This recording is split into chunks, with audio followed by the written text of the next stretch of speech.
Baba Saheb doctor Ambedkar भारतीय संविधान के शिल्पकार, मानवीय अधिकारों की रक्षा के पुरोधा और आधुनिक भारत में बुद्ध धम्म का पुनरुद्धार जिन्होंने किया, वे पुनरुद्धारक। लेकिन बाबा साहेब डॉक्टर अंबेडकर ने धम्म को केवल आध्यात्मिक अभ्यास का साधन या केवल मुक्ति का ही साधन नहीं माना, बल्कि बाबा साहेब डॉक्टर अंबेडकर ने धम्म को सामाजिक न्याय और समानता का आधार माना है। उनके विचार में कोई भी राह, कोई भी धम्म तब तक सद्धम्म नहीं हो सकता, धम्म ये तब तक सद्धम्म नहीं हो सकता जब तक वह समाज में व्याप्त तमाम प्रकार के भेदभाव, विशेषकर जातिगत भेदभाव, इन्हें समाप्त ना कर दे।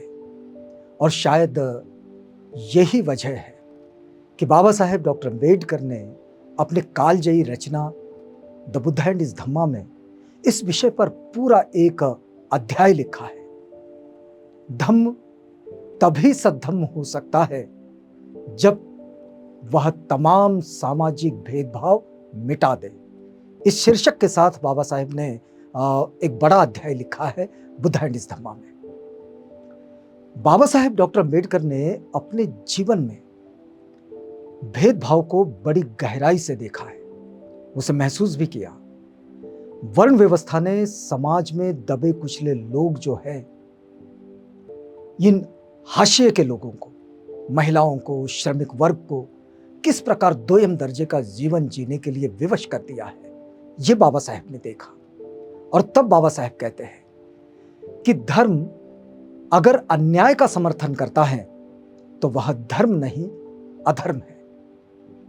और फिर वे आगे कहते हैं कि सच्चा धर्म वो ही हो सकता है जो मनुष्य को आत्मसम्मान दे, मनुष्य को स्वतंत्र विचार की छूट दे, सामाजिक समानता का वातावरण दे और भेदभाव के विरुद्ध खड़ा हो जाए। वो धम्म है, वो धर्म है। अब बाबा साहेब डॉक्टर अंबेडकर ने बुद्ध धम्म का बड़ी गहराई से अध्ययन किया और यह पाया कि भगवान बुद्ध का धम्म जन्म आधारित नहीं है, बल्कि कर्म और नैतिकता पर आधारित है। क्योंकि हमारे यहां तो आदमी की जो व्यवस्था बनती है वो उसके जन्म के साथ बन जाती है और उसके साथ वो धर्म और वो वर्ण और वो जातियां जुड़ जाती है।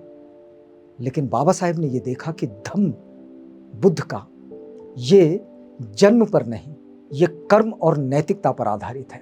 और फिर जब बुद्ध का जन्म व्यक्ति को केवल मुक्ति या निब्बाण ही नहीं देता है, बल्कि वो मानवता और न्याय भी देता है। और इसलिए बाबा साहेब बड़े स्पष्ट तौर पर कहते हैं कि जो असमानता को बढ़ावा दे वो धम्म नहीं हो सकता, और व्यक्ति को जो उसका आत्मगौरव, आत्मनिर्णय और सामाजिक बराबरी देता है वो ही सद्धम्म है। तो बाबा साहेब धम्म को सद्धम्म की दृष्टिकोण में देखते हैं और इसी परिप्रेक्ष्य में इस अध्याय को लिखते भी हैं। यहां बाबा साहेब धम्म को सद्धम्म होने की स्थिति को बता रहे हैं। और इसलिए आप देखिएगा कि 14 अक्टूबर 1956 को नागपुर में बाबा साहेब डॉक्टर अंबेडकर ने जब बुद्ध धम्म की दीक्षा ली और अपने लाखों अनुयायियों को बुद्ध धम्म की दीक्षा दी, तो ये कोई महज एक धार्मिक घटना नहीं थी, बल्कि एक सामाजिक क्रांति थी। बाबा साहेब डॉक्टर अंबेडकर ने उस धम्म मार्ग को अपनाया जो समता सिखाए, गुलामी नहीं। उस सद्धम्म की ओर वे लौट गए जो तथागत बुद्ध ने स्थापित किया था, जो जाति, वर्ग और लिंग के भेदभाव से मुक्त है। बाबा साहेब डॉक्टर अंबेडकर इसे सामाजिक न्याय के मार्ग के रूप में स्वीकारते हैं। सामाजिक न्याय का मार्ग, उनके लिए धम्म दीक्षा यह सामाजिक न्याय का मार्ग है, जैसे कि समता, स्वतंत्रता, बंधुत्व, नैतिकता, विवेक, इन सबको बाबा साहेब बुद्ध धम्म की प्रमुख विशेषताओं के रूप में रेखांकित करते हैं और फिर इसे न केवल आध्यात्मिक बल्कि सामाजिक, सांस्कृतिक, आर्थिक और राजनीतिक मुक्ति का भी इसे साधन मानते हैं। बाबा साहेब अपने इस बात में बड़े स्पष्ट नजर आते हैं। उन्होंने बुद्ध के धम्म को एक समाजवादी और वैज्ञानिक धर्म बताया है जो किसी पाखंड या अंधविश्वास पर आधारित बिल्कुल नहीं है। बाबा साहेब की रचना द बुद्ध एंड हिज धम्मा, इसमें तथागत बुद्ध के जीवन काल का एक प्रसंग मिलता है। यह बात है राजगृह की। राजगृह में एक सुनीत नाम का भग्नी रहता था। लोगों द्वारा जो सड़कों पर कचरा फेंका जाता था, कूड़ा फेंका जाता था, ये साफ करना ही उसकी जीविका का साधन था। यह उसका परंपरागत पेशा था। एक दिन हुआ ये कि सुबह सुबह तथागत उन्होंने चिवर धारण किया, पात्र लिया और अपने भिक्षु संघ के साथ बहुत सारे भिक्षुओं के साथ लिए भिक्षाटन के लिए निकले। अब उस समय सुनीत कूड़ा कचरा इकट्ठा कर रहा था। यह कूड़ा कचरा इकट्ठा करके उसका ढेर लगा रहा था और उसे बाद में वो टोकरी से गाड़ी में डालने ही वाला था कि इस गाड़ी को खींचकर वो ले जाएगा कूड़े के साथ। और जब उसने देखा कि अपने अनुयायियों के साथ तथागत स्वयं इसी ओर आ रहे हैं, उसका हृदय प्रसन्नता से भर गया, किंतु साथ ही साथ वो डर भी गया। सड़क पर छिपने की कोई जगह नहीं थी। उसने अपनी गाड़ी को एक दीवार से ले जाकर सटा दिया और खुद भी दीवार से सटकर हाथ जोड़े हुए खड़ा हो गया। अब तथागत समीप आने लगे। जब कुछ ज्यादा ही समीप आए तो उन्होंने अमृत भरी वाणी से सुनीत को संबोधित किया। सुनीत, सुनीत, ये तुम्हारा दरिद्र जीविका का साधन क्या है? क्या तुम घर छोड़कर संघ में प्रविष्ट हो सकते हो? सुनीत को ऐसा लगा जैसे किसी ने उस पर अमृत वर्षा कर दी हो। बोला, जिस संघ में तथागत बुद्ध है उसमें कैसे नहीं आ सकता? कृपया आप मुझे संघ में प्रविष्ट कर ले। तब तथागत ने एक ही शब्द कहा, एहि भिक्षुवे, भिक्षु आ। इस एक वचन से ही सुनीत को प्रव्रज्जा भी मिली और उपसंपदा भी मिली। अब वो पात्र चिवर युक्त हो गया। तथागत बुद्ध उसे विहार ले गए और धम्म और विनय की शिक्षा दी।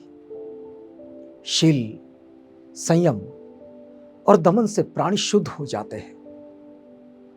जब पूछा गया कि सुनीत इतना महान कैसे हो गया, तो तथागत ने बड़ा सुंदर जवाब दिया है कि जिस प्रकार रास्ते में पड़े किसी कूड़े कचरे के ढेर पर एक सुगंधित कमल भी खिल सकता है, उसी प्रकार इस अंधे जगत में, इस कूड़ा कचरे संसार में बुद्ध पुत्र भी प्रकाशित हो सकता है। सुनीत की कहानी ये कोई कल्पना नहीं है, ये बुद्ध की क्रांति का प्रतीक है। और तथागत बुद्ध ने यह सिखाया है कि धम्म वही है जो सबको अपनाए, न कि किसी को नीचा दिखाए, जो समाज को तोड़े नहीं जोड़ दे, वो ही सद्धम्म है। जब हमारे समाज से भेदभाव मिटेगा, तब सुनीत जैसे लाखों दीपक एक साथ जल उठेंगे और समाज रोशन होगा। सद्धम्म का अर्थ है शुद्ध धम्म, ऐसा धर्म जो व्यक्ति को भीतर से भी और बाहर से भी स्वतंत्र कर दे, जो मनुष्य को उसके मानवाधिकार, उसके गरिमा और उसका आत्मसम्मान, इन सब के साथ जीने की प्रेरणा दे। तथागत बुद्ध स्पष्ट कहते हैं, कोई भी व्यक्ति जन्म से महान नहीं होता, कर्म ही व्यक्ति को महान बनाता है। बुद्ध का धम्म बड़ा व्यापक है और इस व्यापक अर्थ को लिए वो खड़ा भी होता है। तथागत बुद्ध इसे केवल पूजा पाठ या विधियों तक सीमित नहीं रखते। उन्होंने इसे एक जीवन जीने की वैज्ञानिक और नैतिक पद्धति के रूप में परिभाषित किया है। बाबा साहेब डॉक्टर अम्बेडकर का मत बिल्कुल स्पष्ट है। धम्म तभी सद्धम्म हो सकता है जब वह समाज में ये व्याप्त सभी प्रकार के जो भेदभाव है, इन सारे भेदभावों का खात्मा कर दे। बुद्ध के धम्म की ओर देखने का बाबा साहेब डॉक्टर अम्बेडकर का नजरिया एकदम साफ है। बुद्ध का धम्म करुणा और विवेक पर आधारित है। समाज को जोड़ने वाला है, तोड़ने वाला नहीं। और वह इंसान को इंसान बनाए रखने में सहायक है। बुद्ध का धम्म सद्धम्म है। यदि वह एक नए न्यायपूर्ण समानतामूलक समाज का निर्माण करता है